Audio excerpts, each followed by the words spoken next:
Because we reading the real facts. So I was like, real fact number 751, something like that. This right here is the crunchiest, munchiest stuff I've ever had, and it's real good. Can I have one of those I extra think y'all should have wontons some over there? too, you feel? Huh?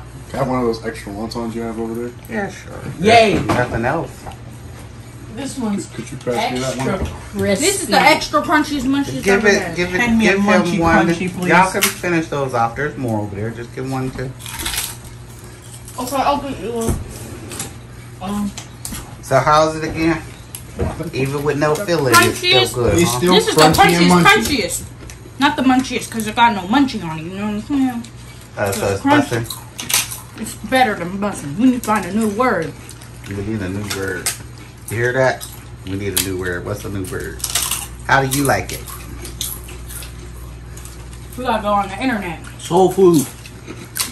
No. No. You go be soul.